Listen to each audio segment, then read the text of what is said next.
जय सेवा जाए बड़ा देवे सुमारियो संजा सवेरे पूजा रे करियो। समस्त कोयावंशियों को मेरी ओर से सेवा सेवा सेवा जोहार। आप सभी सगाजनों का आपके अपने चैनल आओ गोंडवाना को जाने में हार्दिक स्वागत है। तो साथियों, आज का यह वीडियो बेहद खास है और बहुत ही ऐतिहासिक जानकारी मैं आज आपको इस वीडियो में देने जा रहा हूं। अगर आप इस वीडियो को अंत तक देखते हैं तो आप गोंडों की न्यायिक व्यवस्था के बारे में बहुत ही अच्छे से और गहराई से जान पाएंगे। तो वीडियो के टॉपिक पर चर्चा करने से पहले हम थोड़ा सा इतिहास की ओर चलते हैं, क्योंकि इतिहास से हमें सही जानकारी मिलती है। आप सभी जानते हैं कि हमारा गोंडवाना साम्राज्य कितना बड़ा था और कैसे उन्होंने 1750 साल शासन किया, जिसकी व्याख्या हम एक वीडियो में नहीं कर सकते। अगर हमारे राजा महाराजाओं व पुरखों ने एक लंबा सफर तय किया है तो ऐसे ही तो नहीं किया होगा। मानव सभ्यता की शुरुआत से लेकर आज आधुनिक बनने तक का सफर एक मिसाल है और अपनी प्राचीन संस्कृति को आज भी अपने समुदाय में जिंदा रखना यह किसी चमत्कार से कम नहीं। हमें अपनी व्यवस्था, अपनी रीति रिवाज, परंपरा पर गर्व होना चाहिए। हमने दुनिया को सिखाया है कि कुछ भी न जानने से लेकर अब तक हमने दुनिया को क्या क्या नहीं सिखाया है। हम उस धरा के वासी हैं जहां सभ्यता ने जन्म लिया है। हम उस धरा के वासी हैं जहां पर इंडिया ने जन्म लिया है। आज देश में कानून है, व्यवस्थाएं हैं और वह कब बनकर लागू हुई? 26 जनवरी 1950 को। उससे पहले अंग्रेजों के कानून लागू हुआ करते थे और उससे भी पहले काफी राजाओं ने अपना राजपाट चलाया अपने तरीकों से, पर उससे भी पहले हमारा राजपाट था। 88 शंभू शेख से लेकर आदि रावेन, गोपाल लिंगो, कलिकंकाली दाई, पीरसुका, धनित्तर लिंगो आदि महापुरुषों से लेकर गोंडवाना साम्राज्य के आखिरी राजा सुमेर शाही 1783-1784 तक किसका राज था? हमारा। संस्कृति सभ्यता के विकास से लेकर राजपाट करने तक किसका राज था? हमारा। आखिर इतनी सदियों तक राजपाट करने का राज क्या था, यह आप खुद ही सोचिए। आज भारत के अंदर 6 प्रकार के न्यायालय स्थापित किए गए हैं, जिसे आप सभी जानते हैं। पर जब ये व्यवस्थाएं नहीं थीं तो हमारे समुदाय में क्या व्यवस्था थी, यह आप जरूर जानिए और यह जानना आप लोगों का परम कर्तव्य है। तो वीडियो बहुत ही ज़्यादा खास है, इसे आप ज़्यादा से ज़्यादा सगाजनों तक जरूर पहुंचाएंगे, ऐसा मेरा आपसे विनम्र अनुरोध है। साथ ही वीडियो को लाइक करते हुए चैनल को सब्सक्राइब करना नहीं भूलिएगा।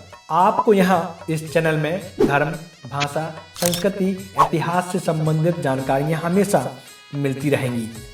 तो चलिए सगाजनों, आज हम सगा सामुदायिक व्यवस्था यानी नार व्यवस्था को जानते हैं कि कितने प्रकार की नार व्यवस्था थी, जिनका पालन आज भी हमारा सगा समुदाय करता है।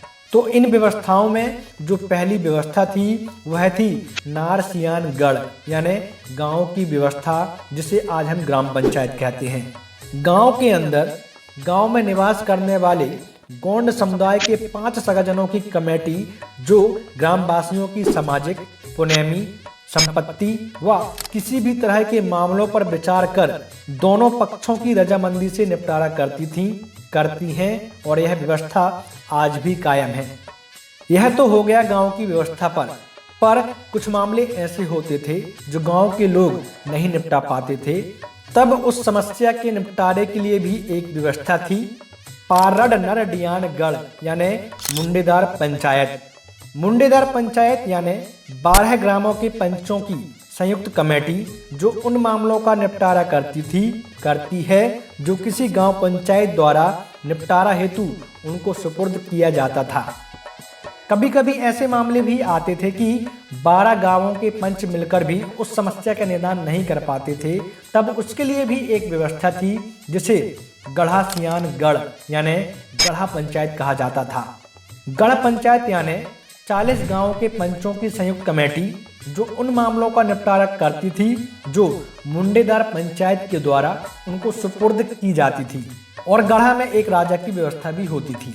और यहाँ आकर भी अगर कोई मामला नहीं निपटता था तब वह मामला जाता था राजसियानगढ़ यानी राज पंचायत यानी गोंडवाना के गोंड राजाओं की न्यायपालिका में, जो उन सभी मामलों का राज दरबार में निपटारा किया करती थी जो गढ़ा पंचायत की ओर से राज पंचायत को सुपुर्द किया जाता था।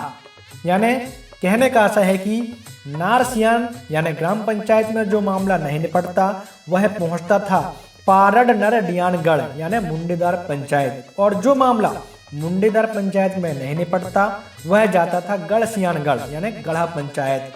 और यहाँ आकर भी यदि किसी समस्या का निवारण नहीं होता था तब वह मामला जाता था राजसियानगढ़ यानी राज पंचायत की ओर।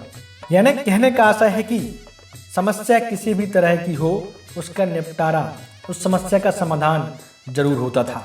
अगर वर्तमान की बात की जाए तो वर्तमान में राज पंचायत विद्यमान नहीं है। गढ़ा पंचायत की व्यवस्था शायद कहीं पर हो, आप कमेंट करके जरूर बताएं। परंतु गांव पंचायत और मुंडेदार पंचायत व्यवस्था आज भी विद्यमान है। गांव में आज भी इन दोनों व्यवस्थाओं का पालन बड़ी ही ईमानदारी के साथ किया जाता है और आज भी गांव पंचायत और मुंडेदार पंचायत की मदद से बड़े फैसले बड़ी ही आसानी से निपटाए जाते हैं और बिना किसी खर्चे के। तो साथियों, ये रही बहुत ही महत्वपूर्ण जानकारी कि हमारे पुरखों के द्वारा किस तरह की व्यवस्थाएं हमें दी गई थी जो आज भी हमारे गांवों में जीवित अवस्था में है, जिनका प्रयोग आज भी गांव में बड़ी ही ईमानदारी के साथ किया जाता है। तो आज आपको खुद पर बहुत ही ज़्यादा गर्व होगा कि आप उस समुदाय से हैं जिनके पुरखों ने बहुत ही शानदार व्यवस्थाएं देकर हमें गए हैं।